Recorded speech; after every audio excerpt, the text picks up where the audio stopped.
Hey everybody, AJE here. Got a little shadow, but it'll be alright. Half the yard will be in shadow, half won't be. But you've probably heard me talking to Bella, letting her know that we really need to get the yard work done. I need to get the yard finished, quote unquote finished, because but the yard is never finished. Like mine, I cannot grow grass in it for the life of me. But I wanted to talk to you about the gardening we've been doing, and the main reason I've been trying to get Bella to work with me on this, because people have particular tastes about where things go. So in each one of our little flower pots, we've got essentially a mix of herbs and flowers that are supposed to keep bugs away, namely flies and mosquitoes. We've got a bit of a fly problem and a bit of mosquito problem in this yard. So if we can even keep a small percentage of them away, we will. So in most of them, we have a form of lemon balm. This one specifically has lemon balm. It has rosemary. It has mint. Just little mint sprigs right there poking out. We've got marigolds. We've got sage and celosia. Everything but the celosia is supposed to keep bugs away. The celosia, which are these pretty little, I don't know what to call them, conical plants.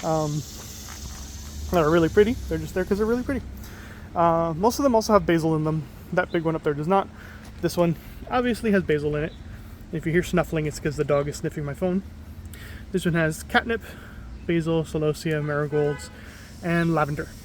So there's a bunch of different aromatics in each of these flower pots. As you can see, the basil is thriving, the mint is thriving, the sage is doing well as well. The marigolds are really pretty in that pot. This one has lavender, sage, basil, marigold, and celosia. We're getting over to the vegetables now. We've got Spanish coriander in here, also known as recao, which is what it says on that little tag back there. It looks like we have some coming up. I think you can see some right there. That's what I think it is. We'll find out as it gets bigger. This has another mint sprig in it. This is cilantro. We have lots of cilantro growing in the yard this year. These front six right here are, this is essentially our container experiment this year. These front six are using the Three Sisters method. We've got corn, squash, and a bean. So the way this works is the bean grows up the corn, the squash keeps the ground, essentially a ground cover, keeping the moisture in the actual dirt. I say dirt, but we're using raised, Black Cow raised garden soil. We've had really good luck with the Black Cow last year when we put it in our main bed, but that's what these six are. 3 of them have a yellow squash, and these 3 have zucchini. But it's the same thing. Zucchinis and squash are very similar. So we've got that going on. That's just extra dirt. This Black Cow raised bed dirt. This one has a bunch of basil in it. Mostly it's additional basil we got when we bought our dill, because our dill was wrapped around basil for some reason, but we like basil, so we didn't mind. So we've got a bunch of basil. And in the middle is an asparagus crown that we put in. So asparagus you're not supposed to harvest the first year. So we threw basil in that pot so that we can have something out of there to harvest. This one has I'm going to call it a Spanish sweet pepper. They're relatively small. They pack great flavor. We use them in our sofrito. Mom got some seeds from her friend. She tried to germinate them last year, but it didn't work. We got it to work this year. So we've got that going on, and I just threw a little piece of mint in the middle just because it broke off of this one. We'll see what happens with the mint. The mint will probably die off, but worst case scenario, it turns into a mojito. This has small Roma or cherry tomatoes in it. Not certain. Mom dried out some tomato seeds from some tomatoes she was eating that she really liked the taste of, and they germinated pretty well. That's pretty much exactly what happened with these, except we don't know what these are. These are mystery tomatoes because she planted her sweet peppers. She says she only planted sweet peppers in that flower pot when she was trying to germinate them, but got a bunch of tomatoes. So I'm already taking some of those to a coworker, and I'll probably try and take some more to a few people, ask a few more people if they want some. And they'll end up going to good homes if they don't just stay there and we get whatever tomatoes we get out of them. All right. We've got three more in this section, but I'm going to talk about that one last. So this flower pot has lemon balm, celosia, more gorgeous looking basil, lavender, which is actually doing really well in here, marigolds. I think this is celosia already.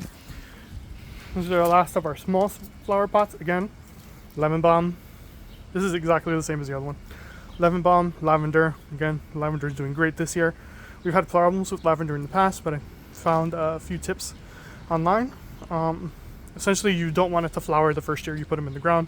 So whenever you see flowers coming out of them, you just prune them. And that should come back every year and we shouldn't have to replace it. Basil's gorgeous.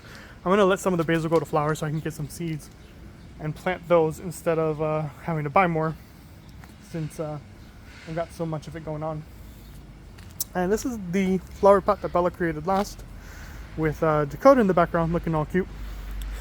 I should remember what this purple flower is, but I don't. It is a very pretty pollinator is what I'm going to call it right now. The bumblebees and such love it. It was surrounded by bumblebees in the store when we bought them. These white ones are very velvety. Bella's big on texture, so she was having, whenever we saw them, she would pet them. So we got some. They have no other use but being pretty, and that's fine. They're called silver dust. This is another variegated sage. It's very nice and pretty. Also gives off a nice smell. So again, aromatics, keep bugs away. We've got a French lavender. I think it's a French lavender. Yeah, French lavender. And a big celosia plant in this one. That's the last one we built. We built it nice and pretty. They're all pretty, but this is just like Bella's showpiece flower pot. Alright, now to our main bed. This is the bed we built into the yard. When we built this wall, we purposely built this retaining wall and the stairs. We purposely built this flower/veggie bed so that we could garden in it. We've got a few different things going on. These right here, these 4 plants are Ichiban eggplants. Bella's a big fan of eggplants. We've been doing eggplant lasagnas a lot for the holidays these past few years. So, been taking full advantage of that. These are a Brandywine tomato. That is a green bell pepper plant. This is the red one. We put them away from the green tomatoes. Back here we have got spineless okra. Now I know there's a lot packed into these little areas. We're not exactly sure what's going to grow, what's not going to grow. When we tried to give it something to trellis onto, to try and maximize the space, we're using something called the square foot method this year, experimenting with it, seeing what we can get. But a lot of our yard is done that way. Even the path in between these is essentially a square foot. And then we've got marigold lining the path. So over here we've got a A&C pickling cucumbers. I love cucumbers and pickles, so they'll serve dual purpose. All right, let's come over here. Down here we've got a nasturtium. It's a trap crop. It allows aphids and other bugs that will eat our other actual crops we want to harvest. Will be attracted to the nasturtium and they'll eat that, which is perfect. Got some thunder going on. I'm not sure if you could hear that. This is a big parsley plant.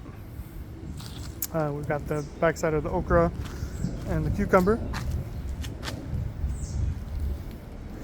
We've got chives coming up here. There's a couple different chive plants. These are from last year, and then that's a new plant we bought this year. And then we've got cilantro, the taller ones in the back. We bought this year. The smaller ones are from seed that we saved from last year's cilantro. So we've got a little bit of a mix. We weren't sure the seed was going to come up, so we bought some more. Up there, attached to our dog kennel, we have strawberries. So I built these boxes, essentially strawberry boxes, out of remaining wood from the raised planter boxes I made. They're not flower beds, they're veggie beds. They got some flowers in them, but so I took the offcuts from these flower beds that we made this year and built 2 of them. There's one on another table that hasn't been filled yet. We got to buy more strawberries. So in here we've got more of those sweet peppers, the Spanish sweet peppers right here. These are a Jimmy Nardine pepper. We've never had them before, so I have no clue how big or small they're going to be. These I know are fairly small plants, I'm fairly certain of, so we didn't mind bunching them together like that. This is another one of those mystery tomatoes. We think it's a Roma or a cherry tomato, but we're not sure. Again, mystery tomato. Completely uncertain of what actual variety it is, if it's indeterminate or determinate, don't ask. These are honey nut butter squash. We've got 3 of those plants up here. And then we've got a Brussels sprout and cauliflower. Again, all lined with marigolds so that, again, keep flies and bugs away. One of the bigger projects we did this year is this. It's obviously not done. I still need to level out the ground where these pavers are and then bring all the rocks over from where all those buckets are. There's a bunch of rocks on the ground that I pulled out of the yard when I was trying to reseed and stuff. Up here is our last little raised garden bed. It's got herbs. So we've got oregano. There's our dill for our pickles. We have 3 different types of lettuce. We've got a butter crunch lettuce, which is these smaller ones, and then in the back that's called a salad bowl. So I think it's a bunch that were grown that is supposed to have a few different salad greens in it. And then the small ones are butter crunch and the tall ones are romaine. And then in the middle we've got perpetual spinach. It looks a little sad, but we're hoping it perks up because we all love spinach. And these 2 square foot plots. This one has green onions. This one has regular onions. And then Bella snuck 3 more green onions in here. So we'll see what grows. Like I said, these are some mystery tomatoes I'm taking to my coworker. I'll put them over there for right now. And then under here, in these 2, there's 2 little, mostly square foot because they're a little short. But underneath this, I'm not going to uncover it because it's a bit of a pain in the butt. We put carrots. So these are kaleidoscope carrots, so rainbow carrots. And then on this side, there's just regular carrots. And the reason they're under the cardboard is because everything I've seen, normally people use just like a wood board, but I used a piece of cardboard. It works the same. It's mainly to keep the dirt moist and from overheating while the seeds germinate. And that's how you get better germination from your carrots, according to everything I've seen. That's pretty much it. There's your other flower box. Not flower box, it's strawberry box. We'll hang it up on the other side next to the other trellis, which we're hoping the eggplant will grow up. And we'll see how that goes. That's the dog cage. That's a kale. This is a Dakota. Dakota thinks he needs to go back inside. And that's our little compost bin that we got at Aldi's for $12.50, which I'm really excited about. Alright guys. That's it for us. Nice little overview.